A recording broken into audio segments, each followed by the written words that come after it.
Ici, il y avait un lavoir. C'est mon terrain, là. Et il y a encore des pierres. Il y avait un lavoir ici.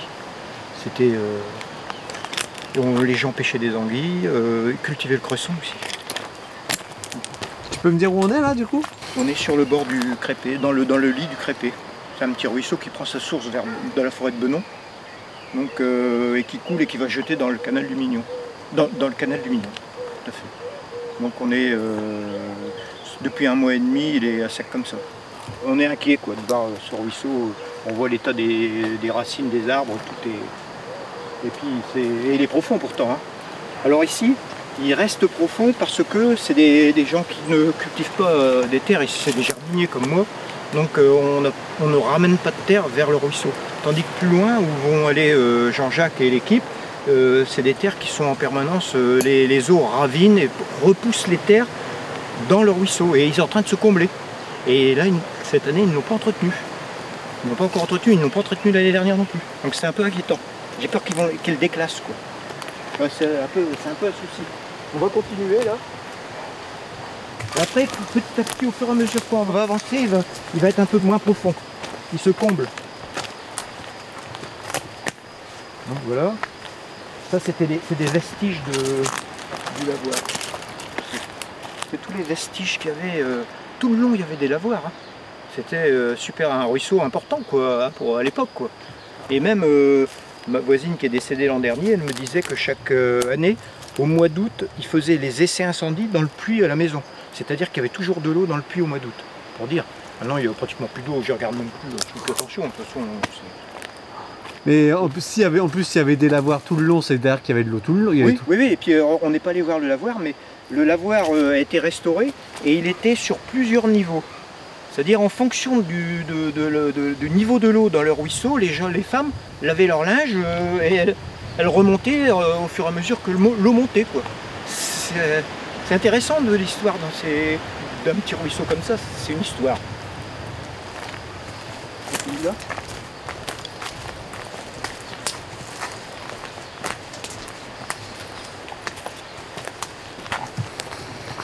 Donc là, il y a un dégagement. On va le prendre d'ailleurs. Ça, c'est un dégagement. Parce qu'il y avait quand même... Et pour dire qu'il y avait beaucoup d'eau, hein, parce que pour pouvoir permettre à l'eau de s'évacuer, il y avait ce dégagement là qui faisait le tour là-bas et qui rejoignait plus loin. Donc pour permettre de l'évacuation plus rapide de l'eau quoi, et éviter des inondations. Et même le dégagement, hein, il est quand même profond. Hein. On voit hein, tout ce dégagement qui passe, qui repart là-bas, qui va reprendre après le cours du ruisseau. Le dégagement est quand même profond. Hein. Ah, donc là, bien sûr, on est sur un champ de maïs qui est déjà semé. Hein. Donc il est levé d'ailleurs. Avec un traitement préalable hein, à côté. Là. Un peu de Roundup.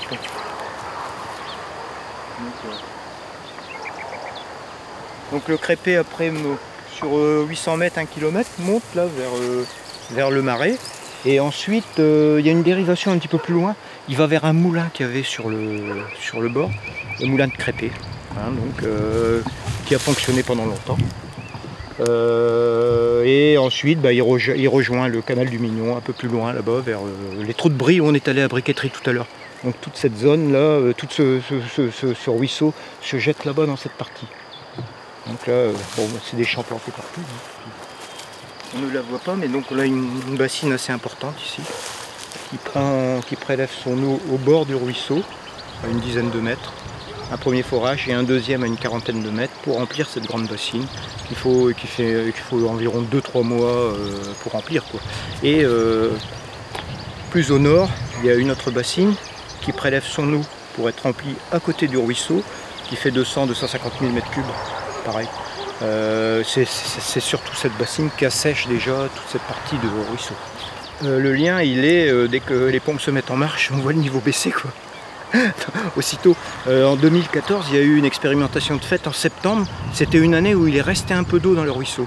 Et ils ont fait une expérimentation de remplissage. En 48 heures, ils ont vidé le ruisseau. Il y avait tous les poissons qui étaient revenus, des anguilles, des brochetons, de toutes sortes d'alevins.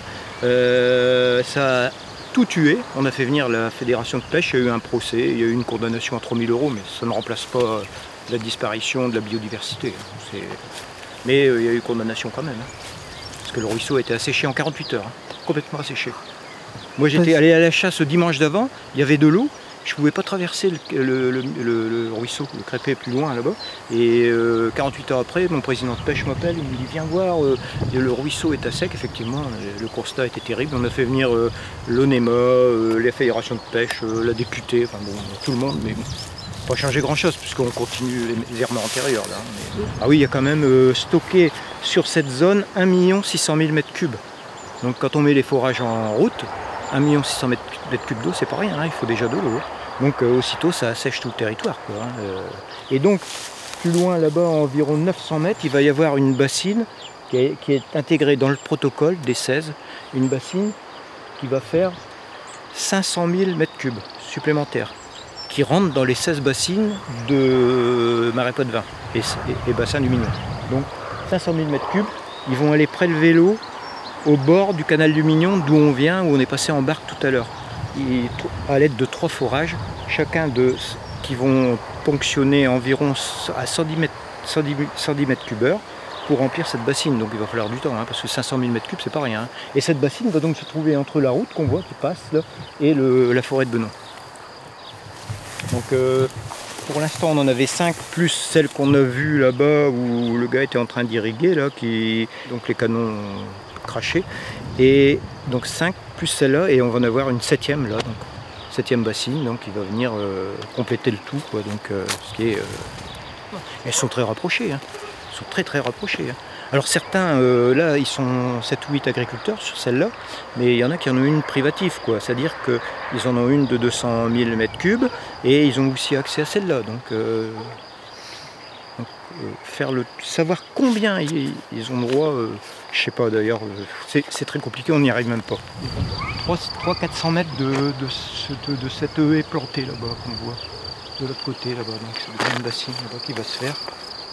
Donc tout autour c'est du maïs. Donc depuis que je suis là, je ne vois que semer du maïs. C'est une terre, bon.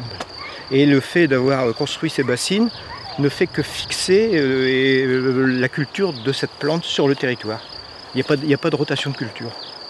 Donc, qui dit pas de rotation de culture, dit maladie, dit problème d'emploi de pesticides, d'intrants, etc. Donc c'est l'enchaînement de la violence, quoi. Voilà.